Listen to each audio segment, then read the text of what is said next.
Cümleten selamun aleyküm hanımlar. Diva Patik YouTube kanalıma hepiniz hoş geldiniz. Bugün birlikte iki renkli çok güzel bir 5 şiş patik yapacağız. Ben patiğimde mor ve krem tonlarında 2 tane normal patiklik ip kullandım. Şişlerim ise 3 numara. Hemen modelimi de göstereceğim. İşte hanımlar, patiğimiz bu şekilde. Bu defa böyle minik çiçekli, arkası da desenli güzel bir model yaptım. Patiğimizin tabanı bu şekilde. Kenarları. Bu tarz patik isteyenler çok oluyordu. Onların da taleplerini karşılamak istedim bu şekilde. Hanımlar, bu patik benim elimin ölçülerine göre 37, 38 ve 39 numara ayaklar için uyumlu oldu. Hemen patiğimize başlayalım. Burun kısmından her zaman olduğu gibi 12 ilmek olarak patiğimize başlıyorum hanımlar. 12 ilmeğimi atacağım. Şu ikinci ilmeğim 3, 4, 5, 6, 7, 8, 9, 10, 11 ve 12. 12 ilmeğimi attım. Şimdi geri dönüyorum. Arka yüzdeyiz hanımlar. İlk ilmeğimi örmeden alıyorum. Devamında gelen diğer ilmeklerimi ters olarak örüyorum. İlk sırada ilmekleri ters örüyoruz.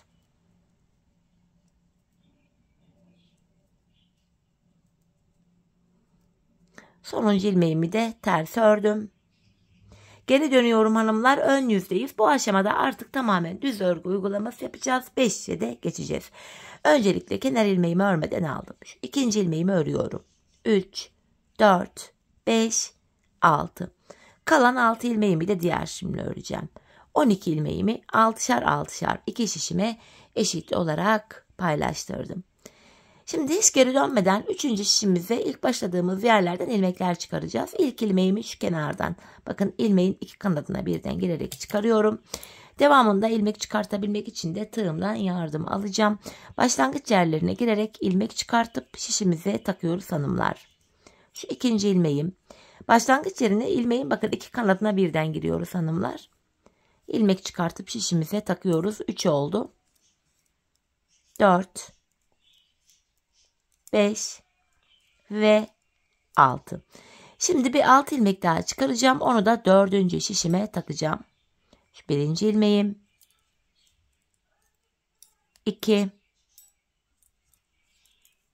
3, 4,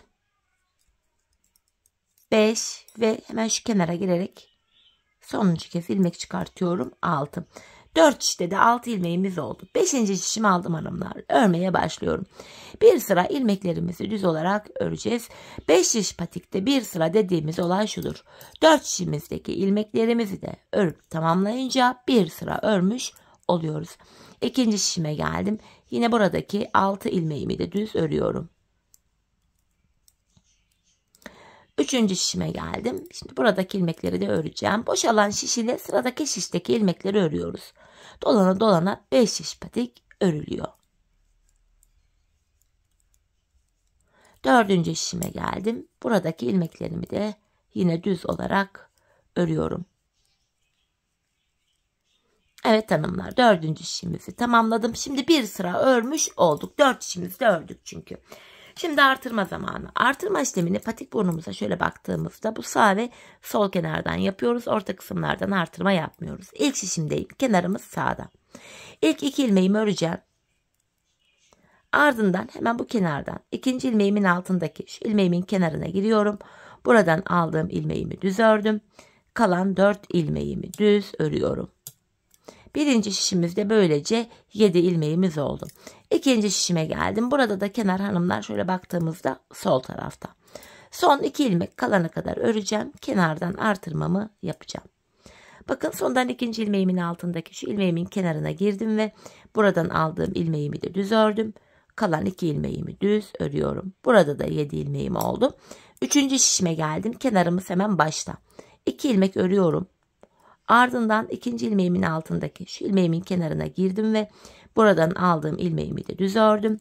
Kalan 4 ilmeğimi düz örüyorum. İlk 3 şişimizde 7'şer ilmeğimiz oldu. Sonuncu şişime geldim. Burada da kenar bakın sol tarafta. Son 2 ilmeğim kalana kadar öreceğim. Artırmamı yapacağım. Bakın sondan ikinci ilmeğimin altındaki hemen şu ilmeğimin kenarına giriyorum. Buradan aldığım ilmeğimi düz ördüm ve kalan 2 ilmeğimi de düz örüyorum. 4 şişimizde de 7'şer ilmeğimiz oldu hanımlar. Şimdi bir sıra artırma yaptık.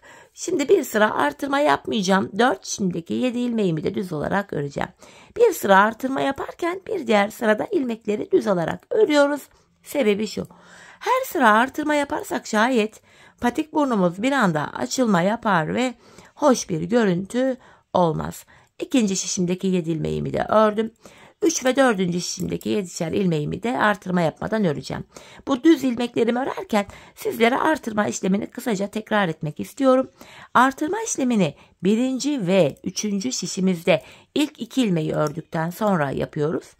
2. ve 4. şişimizde de son 2 ilmek kalana kadar örüp öyle artırmalarımızı yapıyoruz. Evet hanımlar, bir sıra ilmeklerimi düz ördüm. Tekrar başlangıç yerindeyiz. Yeniden artırma yapacağız. Yine ilk şişimdeyim. Kenarımız baştan. 2 ilmek örüyorum. Ardından ikinci ilmeğimin altındaki şu ilmeğimin kenarına girdim ve buradan aldığım ilmeğimi de düz örüyorum. Kalan ilmeklerim düz örülüyor. Böylece birinci şişimde 8 ilmeğim oldu. İkinci şişime geldim. Burada da kenarımız sol tarafta. Son 2 ilmeğim kalana kadar öreceğim. Kenardan artırmamı yapacağım.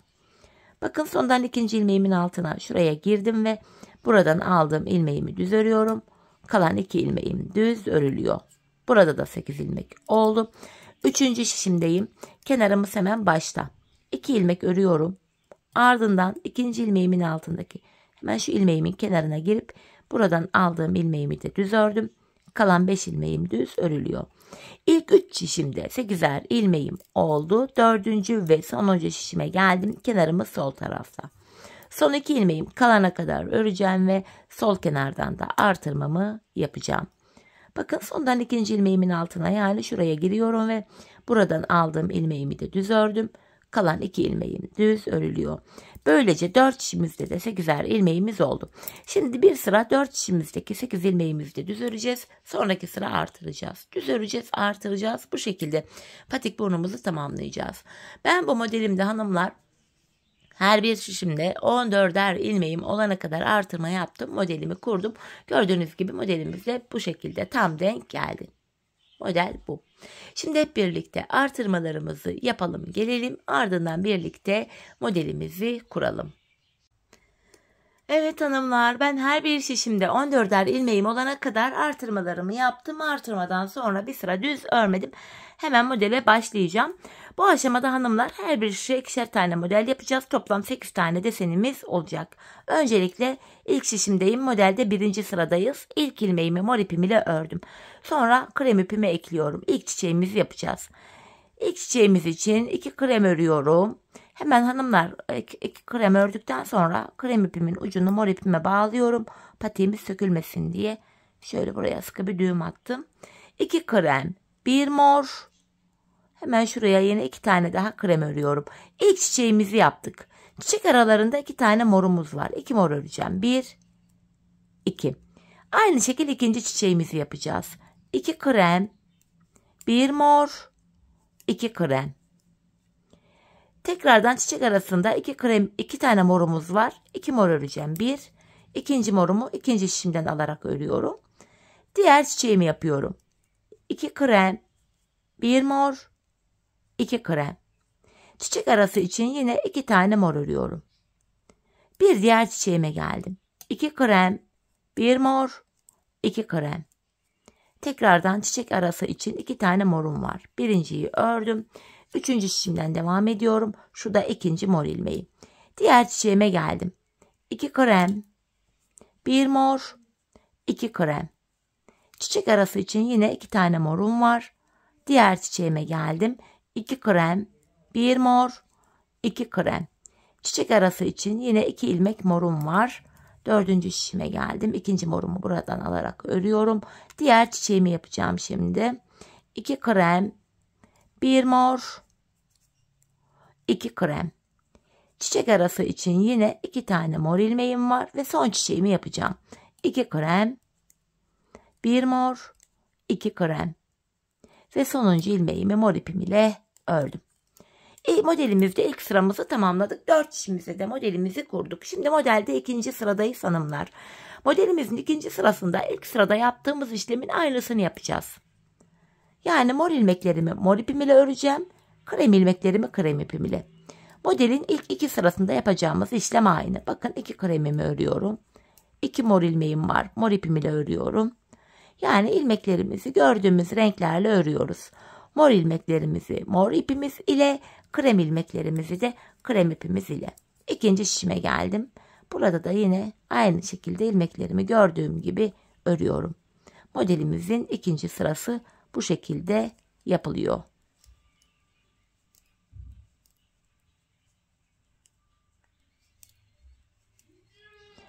Üçüncü şişime geldim hanımlar. Burada da yine aynı işleme devam edeceğim. Mor ilmeklerimi mor ipim ile öreceğim. Krem ilmeklerimi de krem ipim ile öreceğim.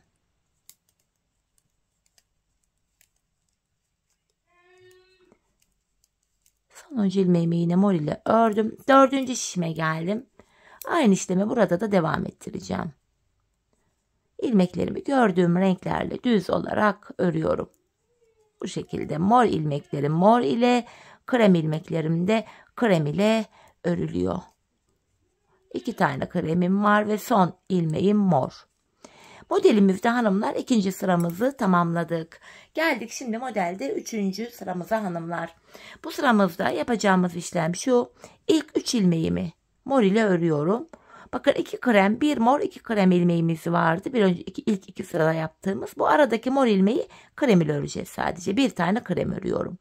İlk çiçeğimizi yaptık. Bu defa çiçek aralarında 6 ilmek morumuz var. 4, 5, 6.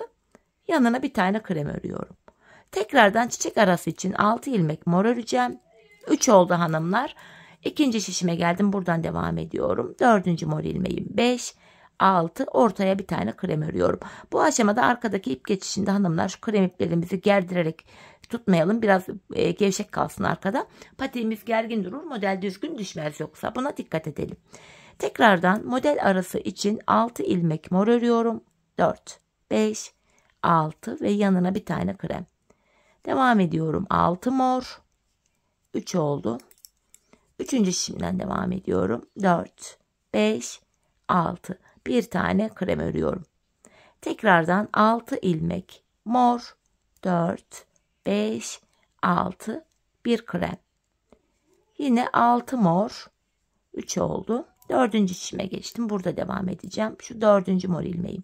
5, 6. Yanına bir tane krem örüyorum.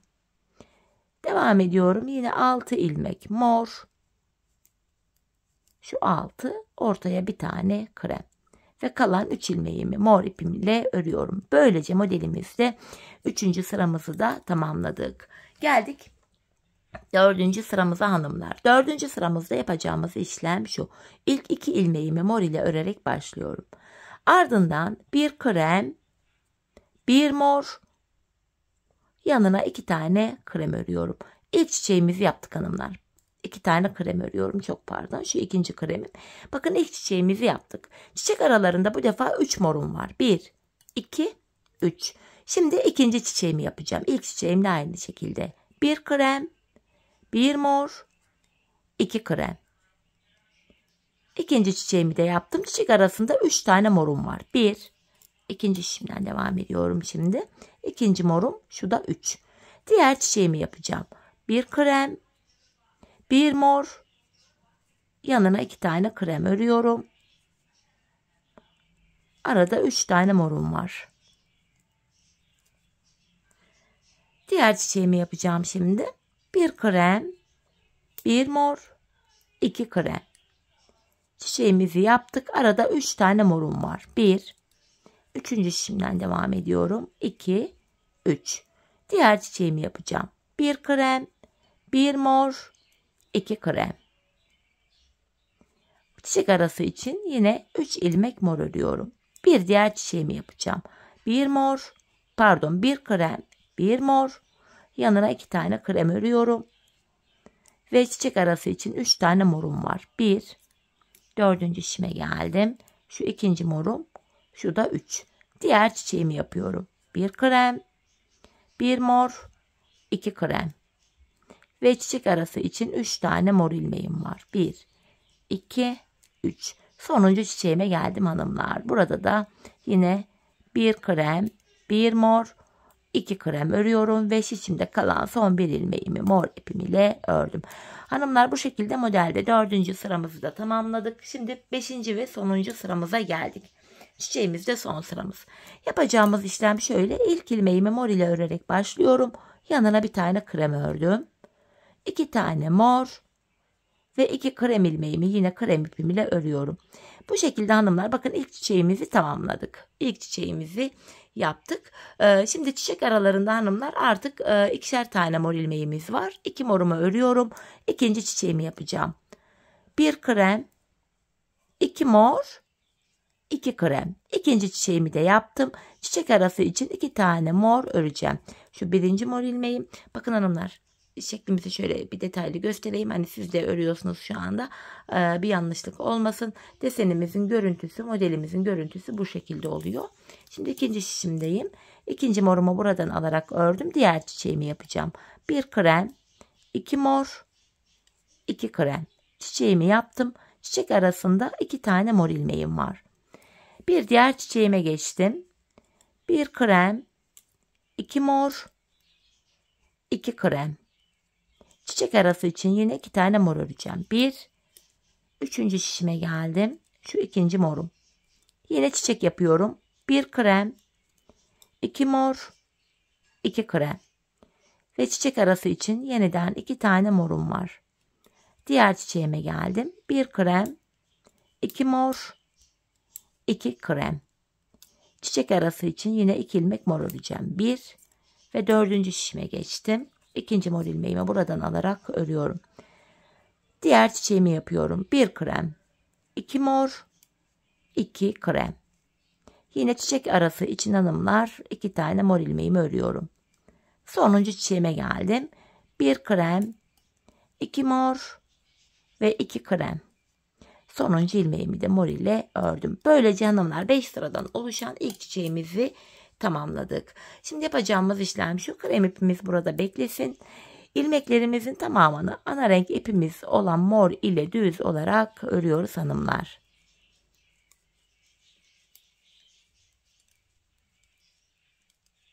Bakın ilk şişimdeki ilmeklerimi ördüm. Bu şekilde hanımlar 4 şişimizdeki ilmekleri de 2 sıra boyunca, yani 2 kere dolanacağız. 4 şişimizi bir kere öreceğiz mor ipimizle, ardından bir sıra daha öreceğiz. Bu şekilde 2 sıra örelim gelelim. Evet hanımlar, 2 sıra boyunca ilmeklerimi mor ipim ile düz ördüm geldim. Şimdi ilk modelin tekrarını yapacağız. Toplam aynı modelden toplamda 4 tane yapacağız. Zaten ilkini birlikte yapmıştık. Diğer modellerle ilk modelle aynı şekilde olacak. Hanımlar, bu aşamada kafanız karışacak olursa ilk modelin sıralamalarını takip ederek ikinci, üçüncü ve dördüncü modeli de rahatlıkla yapabilirsiniz. Yani şöyle kurmuştuk. İlk şişte yine göstereyim. İlk ilmeği mor ile örerek başlamıştık. Yanına şöyle kremimi alıyorum. 2 krem, 1 mor, 2 krem. İkinci modelin ilk sırası, yine ilk modelle aynı şekilde başlıyoruz. Yine model aralarında 2 morumuz var. Tekrar ikinci modeli yapacağız. 2 krem, 1 mor, 2 krem. Yine model arasında 2 mor var. Bu şekilde devam ettireceğiz hanımlar. Her 5 sırada bir model aralarına 2'şer tane mor örüyoruz. Bakın 2'şer sıra mor var. Sonra aynı modeli tekrar ediyoruz. Dediğim gibi ilk modele bakarak diğer ikinci, üçüncü ve dördüncü modeli de rahatlıkla yapabilirsiniz. Ya da modele bakarak yapamayanlar, dediğim gibi ilk modelin her bir sırasını, 5 sırasını da 4 şimdi de ayrıntılı olarak ilmek ilmek tek tek hem ördüm hem anlattım. Aynı modeli toplamda 4 kez kuracağız hanımlar. 4. modelimiz bittikten sonra yine 4 şişimizdeki ilmeklerimizi de mor ile örelim gelelim. Ardından bilek ayrımı yapacağız ve sizlere arkadaki modellerin de nasıl ön yüzde ve arka yüzde kurulacağını anlatacağım. Evet hanımlar, ben buraya 4 tane modelimi tamamladım geldim. Modelimden sonra 2 sıra mor ipim ile ilmeklerimi düz ördüm. Krem ipimi de kestim, buraya bağladım. Şimdi bilek ayrımını yapacağız hanımlar. İlk şişimdeyim. Son bir ilmeğim kalana kadar ilmeklerimi öreceğim. Yani 14 ilmeğim vardı. 13 ilmeğimi normal düz olarak örüyorum. Bakın son bir ilmeğim kaldı. Bu sonuncu ilmeğimi hemen ikinci şişimdeki ilk ilmek ile yer değiştirerek öreceğim. Bakın şu ilmekleri birbiriyle yer değiştiriyorum. Yer değiştirdiğim ilk ilmeğimi ilk şişimle ördüm. Bilek ayrımında yani burada ilmekleri yer değiştirerek örüyoruz. Sebebi şu, bilek ayrımı daha sıkı ve sağlam oluyor. Patiğimizin yanlarına geçtik. Patiğimizin şu kenarlarına ben 6'şer ilmek haroşa ördüm. Örgümüzün hem ön hem arka yüzünde düz örgü örünce haroşa oluyor. Hem ön hem arka yüzde ters örgü örünce yine haroşa düşer. Ben örgümüzün her iki tarafında da düz örgü örerek haroşalarımı elde ediyorum. Öncelikle ilk 6 ilmeğim haroşamı düz öreceğim.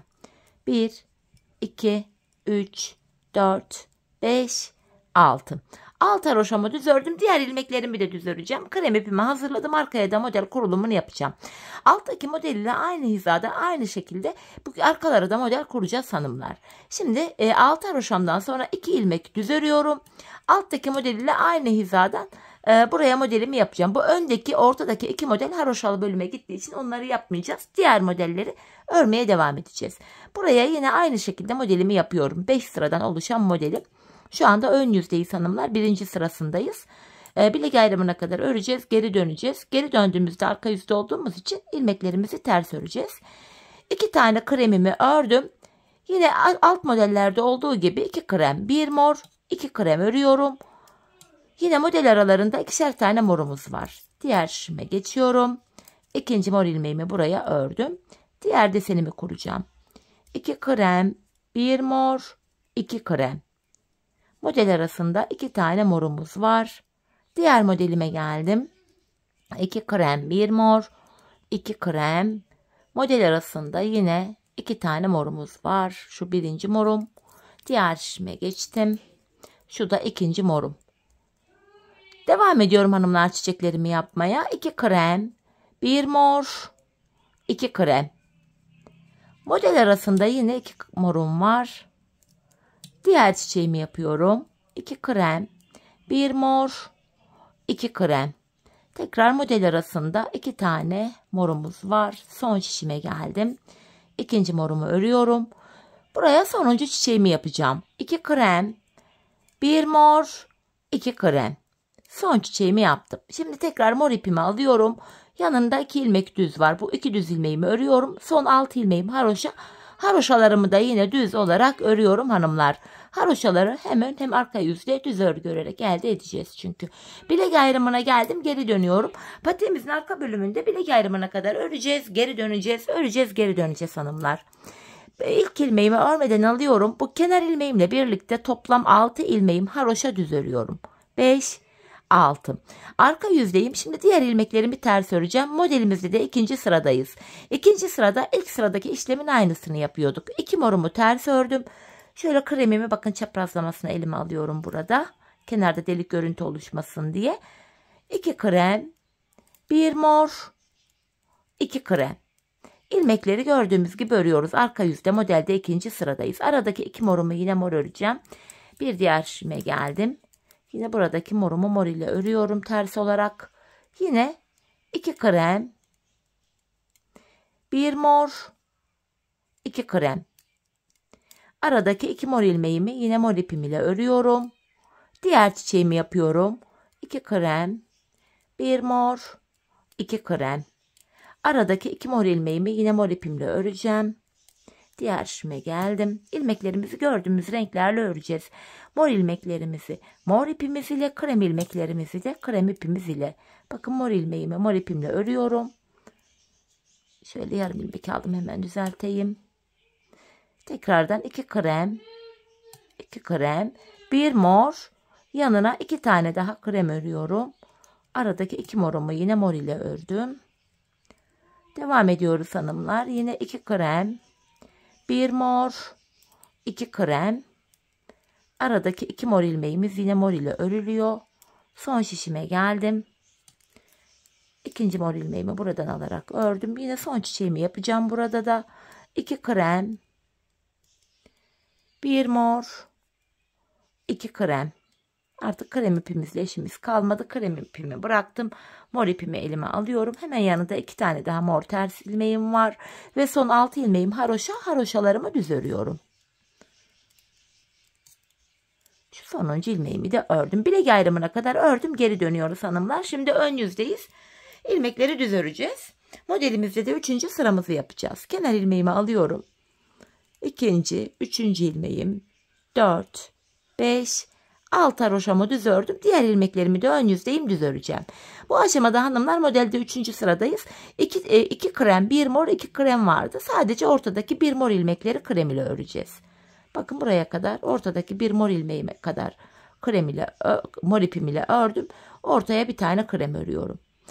Devamında 6 mor, 1 krem olacak şekilde ilmekleri öreceğiz. 3 mor oldu.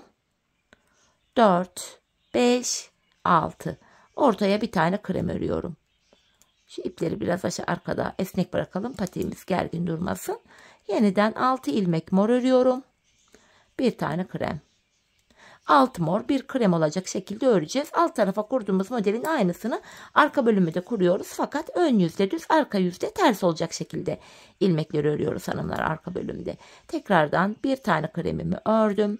Yanına 6 mor, 3, 4, 5, 6, yanına bir tane krem, tekrardan 6 ilmek mor, 3 oldu. Son şişime geldim. 4. mor ilmeğim 5, 6 ve son kez buraya da bir tane krem örüyorum.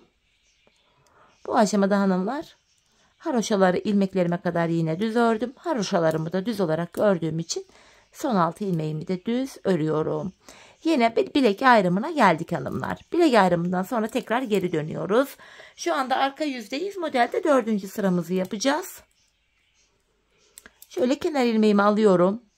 2. ilmeğim 3, 4, 5, 6 haroşamı ördüm. Bu aşamada hanımlar alttaki modele bakarak şimdi model takibi yapacağım. 6 tane ilmeğimi haroşamı ördükten sonra yanına 2 ilmek daha ters örüyorum. Bakın alttaki modeli takip ediyorum.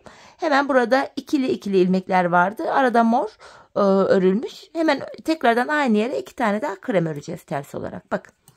Şuraya 2 tane kremimi ters örüyorum. Yanına bir tane mor ve bir tane daha krem örüyorum.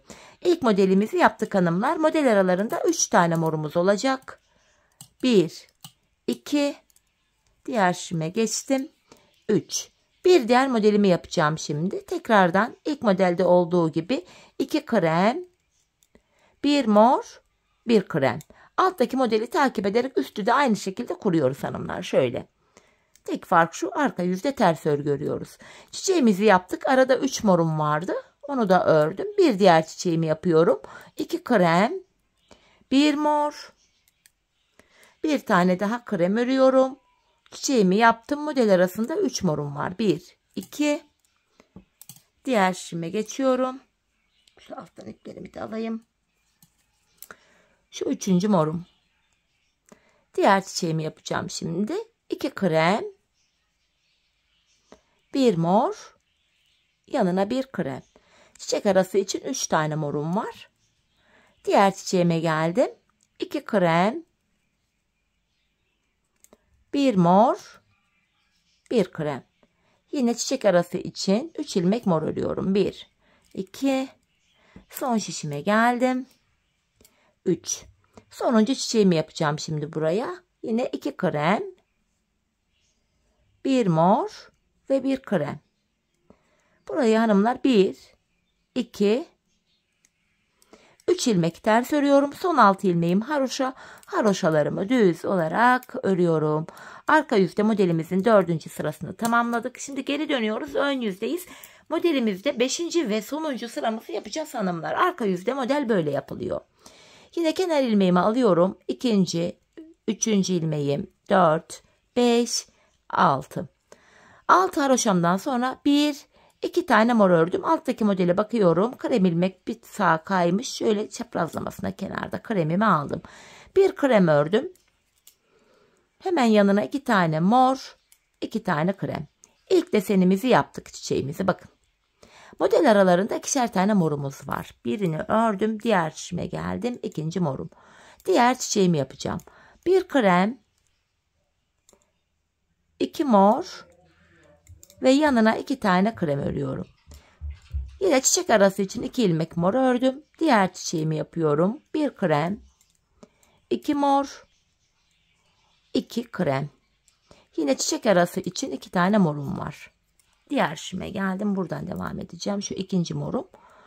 Devam ediyorum. Yine 1 krem, 2 mor, 2 krem. Çiçek arasında 2 morumuz var. Diğer çiçeğimi yapıyorum. 1 krem, 2 mor, 2 krem. Çiçek arası için yine 2 tane morum var. Şu birini ördüm. Şu da ikinci morum. Diğer çiçeğimi yapacağım. 1 krem, 2 mor, 2 krem. Sonuncu çiçeğimi yaptım. Hemen yanında 2 tane mor ilmeğim düz. Son 6 haroşa ilmeğimi de düz olarak örüyorum. Böylece hanımlar ilk çiçeğimizi bitirdik.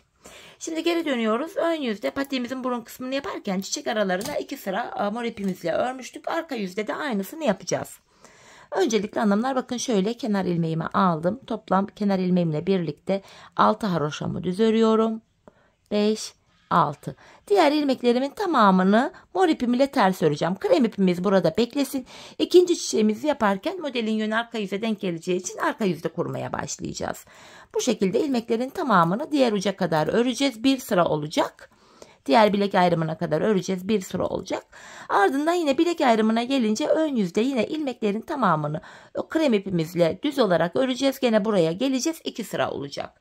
Bu şekilde ilmeklerimizi 2 sıra ön yüzde düz, arka yüzde ters olacak şekilde örelim gelelim. Evet hanımlar, şimdi ilmeklerimi arka yüzde ters, ön yüzde düz olacak şekilde mor ipimle ördüm. Şu an tekrar arka yüzdeyiz. Yani modelden sonra 2 sıra örmüş olduk. Şimdi ilk modeli ön yüzde yapmaya başlamıştık. İkinci modeli de arka yüzde yapmaya başlayacağız. Kafanız karışmasın diye sizlere anlatacağım şimdi bu bölümü de. Yine kenar ilmeğimle birlikte toplam 6 ilmek haroşamı düz örüyorum. 5, 6. Diğer ilmekleri arka yüzdeyiz ters öreceğiz. Şimdi hanımlar alttaki modellere bakarak aynı şekilde modelimi kuracağım. Alt haroşamdan sonra 2 mor ilmeğimi ters örüyorum. Bakın alttaki hizaya geldim. Bu aşamada şöyle mor krem ipimi elime alıyorum. Çiçeklerimi burada kurmaya başlayacağım. Arka yüzde çiçeğin birinci sırasındayız. 2 krem, 1 mor, 2 krem örüyoruz ters olarak. Yine model aralarına 2'şer ilmek mor yapacağız. Bakın şu birinci mor ilmeğim. İkinci şişimdeyim. Şu da ikinci mor ilmeğim. Aynı modeli bu defa arka yüzde kuruyoruz. Diğer çiçeğimi yapıyorum. 2 krem, 1 mor, 2 krem. Çiçek arasında 2 tane morumuzu ters örüyoruz. Diğer çiçeğime geldim. 2 krem, 1 mor, 2 krem. Yine model arası için 2 tane mor öreceğim. Hemen diğer şişimden devam edeceğim örmeye. Şu da ikinci mor ilmeğim. Diğer çiçeğime geçtim. Yine 2 krem, 1 mor, 2 krem. Çiçek arası için tekrardan 2 tane mor örüyorum. 1, 2. Bir diğer çiçeğimi yapacağım şimdi de. Şu ikinci morumu ördüm. 2 krem, 1 mor, 2 tane daha krem öreceğim. Ve çiçek arası için yine 2 tane mor örmemiz gerekiyor. Son şişime geldim. Şu ikinci morumu ördüm. Son çiçeğimi yapacağım hanımlar şimdi buraya. Tekrardan 2 krem, 1 mor, 2 krem örüyorum. Şimdi kremi bıraktım. Tekrar mor ipimi elime aldım. Yanına 2 tane morumu ters örüyorum. Son 6 ilmeğim haroşa. Haroşalarımı düz örüyorum. Arka yüzde çiçek modelimizin ilk sırasını yaptık hanımlar. Şimdi geri dönüyoruz artık. Ön yüzdeyiz. Çiçek modelimizde ikinci sıramızı yapacağız. Hanımlar bu sıramızda ilk sırada yaptığımız işlemin aynısını yapıyorduk. İlmeklerimizi gördüğümüz renklerle örüyoruz. 6 haroşamı ördüm. 2 morumu mor ile örüyorum. Bakın kremlerimi krem ile öreceğim. İlk sırada yaptığımız işlemin aynısını yapacağız. İlmekleri gördüğümüz gibi bu şekilde örüyoruz. Şimdi diğer bilek ayrımına kadar yine ilmekleri gördüğümüz renklerle düz olarak örelim gelelim. Evet hanımlar, bilek ayrımına kadar ilmeklerimi gördüğüm renklerle ördüm. Şimdi geri dönüyoruz. Arka yüzde ve çiçeğimizde de 3. sıradayız. Yine öncelikle kenardaki 6 ilmek haroşamı örüyorum. 5, 6. Diğer ilmekler de arka yüzde ters örülecek. Hemen buraya hanımlar Sadece bakın 2 krem, 1 mor, 2 krem vardı. Sadece ortadaki morları krem ile öreceğiz. Hemen buralara bakın 2 kremimi de yine ters ördüm. Sadece ortadaki morumu krem ile ters örüyorum. Model aralarında 6 tane morumuz var. Bu şekilde hanımlar 6 mor 1 krem olacak şekilde arka yüzde 3. sırada ilmeklerimizi öreceğiz. Bakın 6. morumu ördüm. Ortaya bir tane krem örüyorum. Bakın yine aralarda krem iplerimi biraz geniş bıraktım arkada. Tekrardan 6 mor. Hemen yanına bir tane krem örüyorum. Tekrardan 6 ilmek mor. 3 oldu. Devam ediyorum diğer şişimden. Şu 4. 5. 6. morum. Ortaya bir tane krem. Tekrardan 6 ilmek mor öreceğim. 5, 6. Yanına bir tane krem. Yeniden 6 mor. 3 oldu. 4, 5, 6. Yanına bir tane krem örüyorum. Ve yine son 6 ilmek kalana kadar ilmeklerimi ters ördüm. Kalan 6 ilmeğim haroşa düz olarak örüyorum hanımlar. Modelimizde arka yüzde 3. sıramızı yaptık. Ön yüzde modelde 4. sıramızı yapacağız şimdi. Yine kenardan 6 haroşamı örüyorum. Hemen yanına 2 tane daha düz ilmek ördüm. Şimdi alttaki modele baktığımızda hanımlar 2 düz ilmek örmüştüm. Kremimin önündeki bir morumu da yine şuraya kadar mor ile ördüm. Kremimin önünde bir mor kaldı. Şimdi kremimi alıyorum. İlk çiçeğimi yapacağım. Bir krem, bir mor, 2 krem. Hanımlar model aralarına 3'er tane mor öreceğiz. Şu 1. mor ilmeğim. Şu 2, şu da 3. Tekrardan diğer çiçeğimi yapıyorum. Bir krem, bir mor, 2 krem. Model aralarına 3 tane mor örüyoruz. Yeniden bir krem, bir mor, 2 krem. Tekrardan 3 tane mor öreceğim model arası için. Diğer şişime geçtim. Şu 2. morum, şu 3. Devam ediyorum. Diğer çiçeğimi yapıyorum. Bir krem, bir mor, 2 krem. Araya 3 tane mor örüyorum. Bir diğer çiçeğimi yapacağım. Bir krem, bir mor, yanına 2 krem örüyorum. Tekrardan çiçek arasına 3 ilmek morum var. 1, 2, 3. Son çiçeğime geldim. Bir mor, bir krem, 2 mor. Pardon, bir krem, bir mor, 2 krem. Bu şekilde son çiçeğimi de yaptım. Yanına 2 tane düz ilmek örüyorum. Son 6 ilmeğim haroşa. Onları da düz olarak örüyorum. Tekrar bilek ayrımından geri dönüyoruz. Modelde arka yüzde 5. sıramızı yapacağız şimdi. Yine kenar ilmeğimle birlikte 5 ilmek haroşamı, 6 ilmek haroşamı düz örüyorum. Diğer ilmekleri ters öreceğim. Şöyle modelimize baktığımızda yanına 2 tane daha mor ile ters örüyorum. Sonra kremimi aldım. Şöyle çaprazlamasına kenarda. Buraya hanımlar 2 krem, 2 mor, 1 krem örüyoruz. Model aralarında bu defa 2'şer tane morumuz var. Şu 1. morum. Diğer şimdiden devam edeceğim. Şu da 2. mor ilmeğim. Diğer çiçeğimi yapacağım şimdi. İlk çiçeğimle aynı şekilde. 2 krem, 2 mor, 1 tane krem örüyorum. Model arası için hanımlar yine 2 tane morumuz var. Hemen şöyle mor ipimi alayım. 2 tane morum var. Diğer çiçeğimi yapacağım. 2 krem, 2 mor, 1 krem. Model arası için tekrar 2 tane mor öreceğim.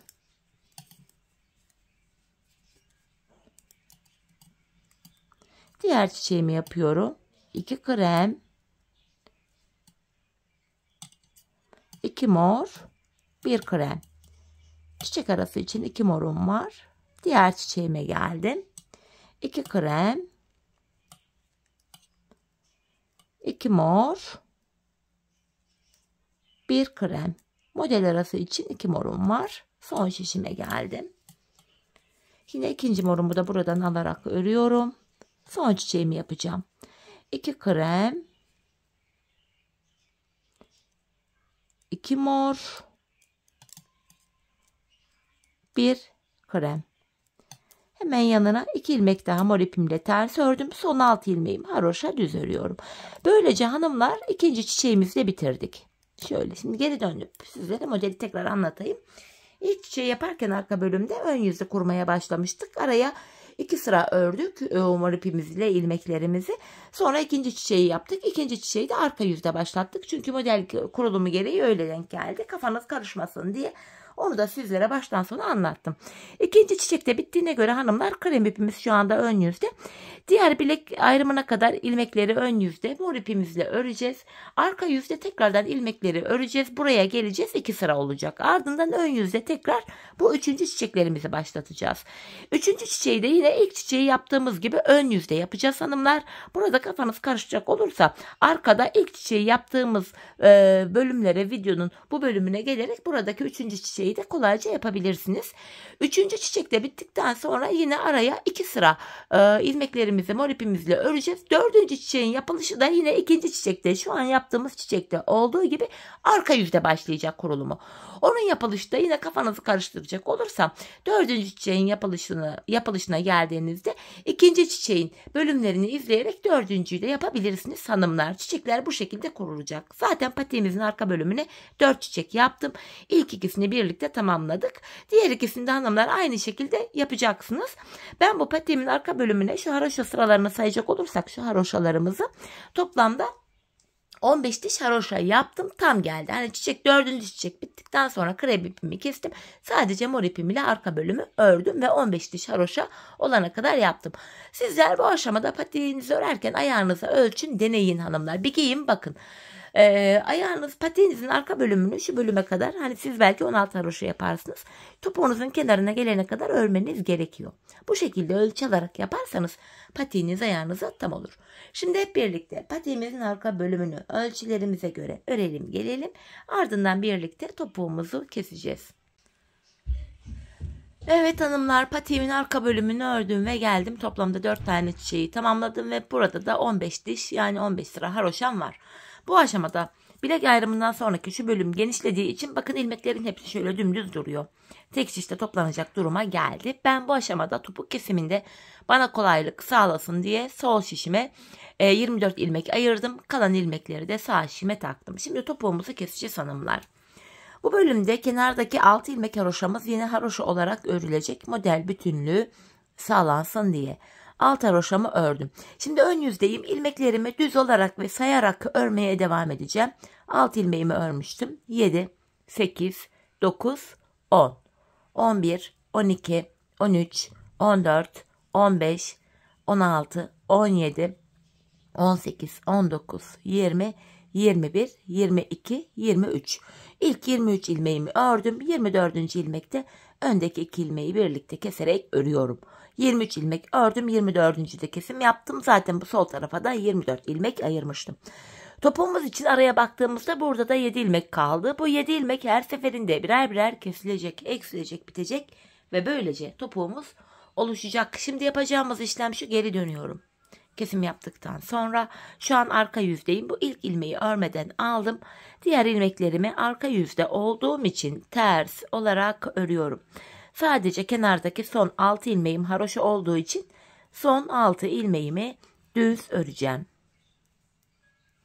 Bakın son 6 ilmeğime geldim. Bunlar haroşa, düz olarak örüyorum haroşalarımı. Tekrar geri döndük hanımlar, ön yüzdeyiz. Şimdi bir önceki sırada yaptığımız işlemin aynısını yapacağız. Yani ilk 23 ilmeği öreceğiz. 24. ilmekte kesimimizi yapacağız. Alt haroşamı ördüm. Şu 7, 8, 9, 10, 11, 12, 13, 14, 15, 16, 17, 18, 19, 20, 21, 22, 23 ilmeğimi ördüm.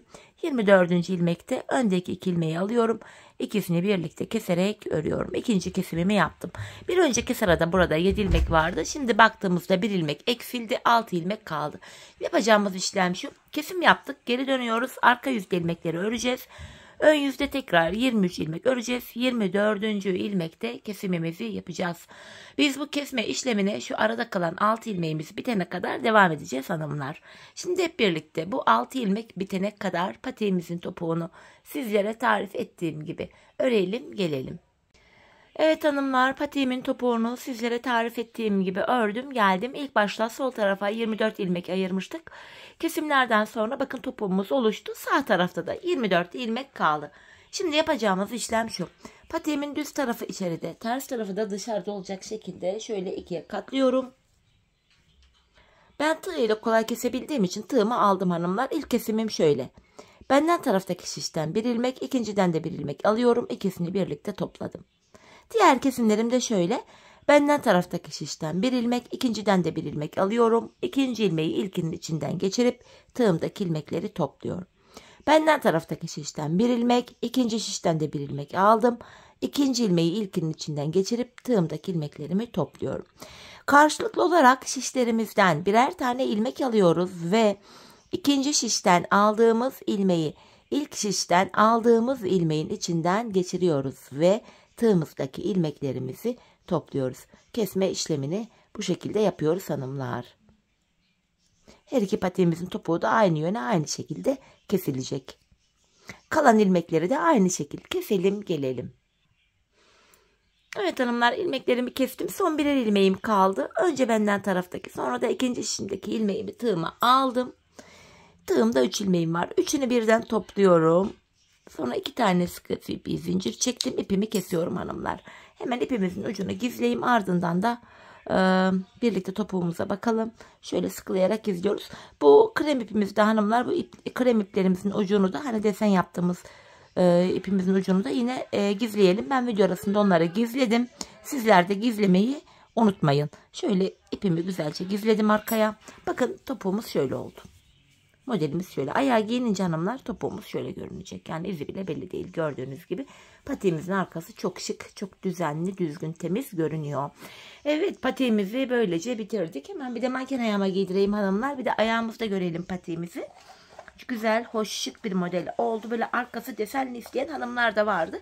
Umarım onlar da beğenir. Onların da işine yarar bu video. Bir değişiklik olsun diye bugün modelimi bu şekilde yapmak istedim. Evet hanımlar, işte patiğimizin ayaktaki hali de bu şekilde. Gördüğünüz gibi gayet şık, güzel. Hemen esneklik payını da göstereyim. Böyle ön tarafta da hanımlar bakın. Şöyle esneklik payımız şöyle elimde sokuyorum içine. Gördüğünüz gibi gayet esnek, ayağı saran güzel bir model oldu. Evet hanımlar, bugünlük de benden bu kadar. Yeni modellerde, yeni videolarda buluşmak dileğiyle. Şimdilik hoşça kalın, sağlıcakla kalın.